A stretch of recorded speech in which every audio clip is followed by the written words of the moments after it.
Learning about the Prophet ﷺ and learning about the respect and deference that is due to him is extremely important, because the Prophet has rights over us.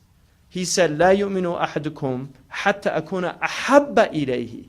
None of you truly believes until I am more beloved to him than his wealth, than his parents, his children, his wealth, and even his own soul that's between his sides. So the Prophet ﷺ said that our iman's not complete until we actually love him more than we love anything in the world that's precious, because he named the most precious things to people: their parents, their children, their wealth, and then their own self, right? Because people, you love yourself. I mean, Jesus said, love your neighbor as yourself. The assumption is that we love ourselves. That's part of human nature, is that Allah subhanahu wa ta'ala made us love. And what is love? Love is a very amazing word in English. It's an amazing word in Arabic. There are many words for love in Arabic. But the essential word is hub. That's the essential word. And love it's an old English word that goes back to a Saxon word, and it relates to being pleased with, to be pleased with it. And interestingly enough, our word believe is related to love, to believe, because you believe in what you're pleased with, what you love, things that your heart accepts are things that you believe. So love is related to acceptance, the idea that something you're pleased with, you have love for. And in Arabic, the word hub, which is the word the Prophet ﷺ said, لا يؤمن أحدكم حتى أكون أحب إليه, more beloved to him. So the word hub is a word, if you look at one of the root meanings, it's a seed. So love is a seed that's nurtured, and it's nurtured with knowledge of the beloved. The more you know about the beloved, the more you love the beloved. So it's a seed. The habba in Arabic is a seed. And the Prophet ﷺ, as you get to know the Prophet ﷺ, and you get to know him intimately, and that's one of the purposes of this text, is to know the Prophet ﷺ intimately. As you get to know the Prophet ﷺ intimately, he becomes, well, one of the descriptions of love is they say friendship on fire. That's a description of love. That it's something that it starts to consume you. And we have people from our tradition who died of love of the Prophet ﷺ, literally died. We have people that bled tears of blood. And tears of blood, which is an old blues motif for people that know anything about an American music. I'm crying tears of blood for you. Tears of blood are real, because when somebody goes into a very intense, you get blood, those small little blood vessels in the eyes burst. And so it's a real thing, tears of blood. That's what Imam al-Busayri, أَمِنْ تَذَكَّرِي جِيرَانِ بِذِي سَرَمِي مَزَّجْتَ دَمْعًا جَرَى مِنْ مُقْلَةٍ بِدَمِي. You know, that is it from remembering just the places the beloved used to go to that causes this mixture of tears and blood to flow from your eyes. So tears of blood, there's people that have wept tears of blood out of love of the Prophet ﷺ.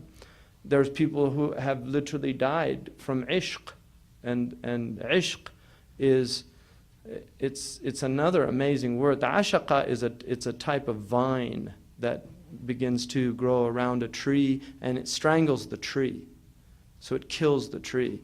The Arabs say al-ishqu da'un qatilun dawa'uhu al-ittisal. You know, the ishq is a deadly disease that can only be cured by connection, by being connected to the beloved, by the union, the wusul ila al-habib. And so the love of the Prophet ﷺ can really take hold of the heart. Now, when you love somebody, you remember them. That's one of the attributes of love. You think about them. I mean, that's what happens when you fall in love and you call, I'm just thinking about you. Can't stop thinking. That's real. It's real. I can't stop thinking about you. I mean, why is that pressing on the heart? Because you're in love. That's what love is. I can't stop thinking about you. You write poems. You do think. Well, what is that effusion that's coming out of the heart to write poems? Really. And people write the worst poems when they're in love, but it doesn't matter. They would never do it if they weren't. They would know how ridiculous it is. But it doesn't matter because there has to be some type of ta'bir. Now, what is ta'bir? Yu'abbiru. It's what you express.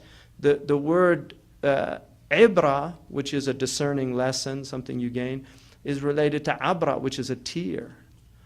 And it's related to i'tibar, which is respect. Respect. Back to respect. A'tabiruhu.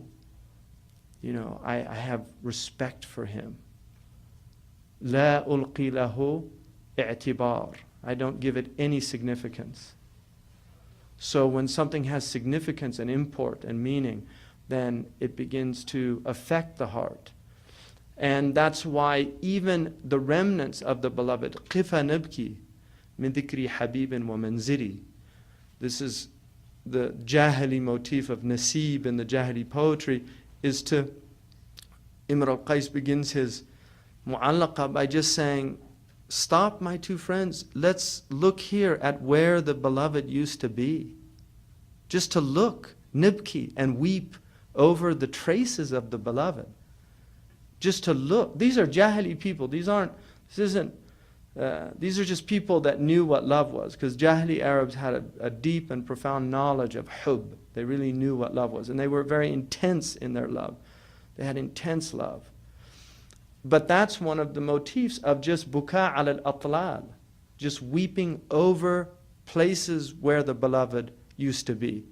أمر بالديار ديار ليلى أقبل ذا الجدار وذا الجدار وما حب الجدار شغفنا قلبي ولكن حب من سكن الديار. I pass by the houses of Layla and kiss the walls of the houses.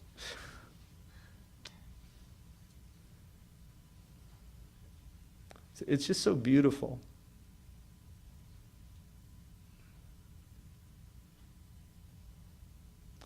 You know, kiss the walls of the houses.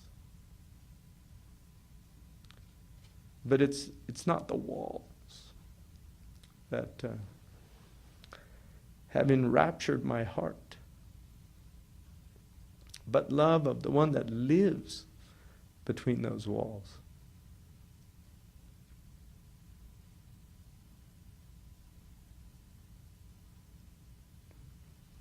That's why people come to Mecca and Medina. It's not the stones. You know, when you go to the tomb of the Prophet ﷺ, it's not the wajiha. But the wajiha is amazing. I mean, you could just stare at it and stare at it and look at it, even though you're not even supposed to, out of adab. But to look at the picture, you can look at a picture of the wajiha for a long time and not grow tired of it. But it's just metal. It's a grate that somebody built. But it's what's beyond that metal. It's what it represents. And that's what all this is in the end of the day. That's all this. These are walls that are hiding the eternal and living God. That's what the world is. That's why when you begin to understand that, that's what you love about the world. Not the dunya, the alam. The alam, Rabb al-Alameen, Lord of all the worlds. The alam is, the Arabs call that ismu ala. It's a noun of instrument. And alam is the instrument of ilm. It's the instrument by which you know something. And what you know from the world is the alim. It's God's vehicle for giving us knowledge. And that's why things are so important. That's why things, ashya, things are important. Possessions are important. That's why property is one of the essential reasons why we were given Sharia is to protect property, because things are important, because things have meaning.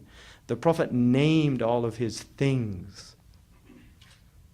He didn't have many things, but the things that he had, he named them. He gave them names because they had meaning. And that's what the world is. It's meaning. It's meaning everywhere. The whole thing is meaning. It's ma'na. إنما الكون معان قائمة بالصور كل من يدرك هذا كان من أهل العبر.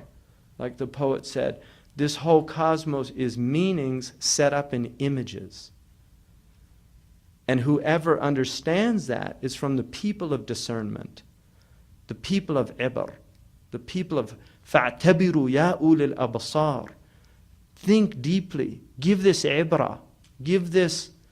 And then the ibrah leads to abrah. That's where the tears come.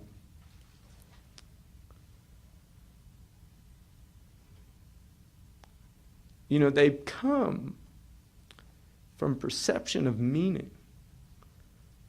You know, to really know what something means. It's an amazing thing to know what something means. You know, it's a great gift that God gave to human beings.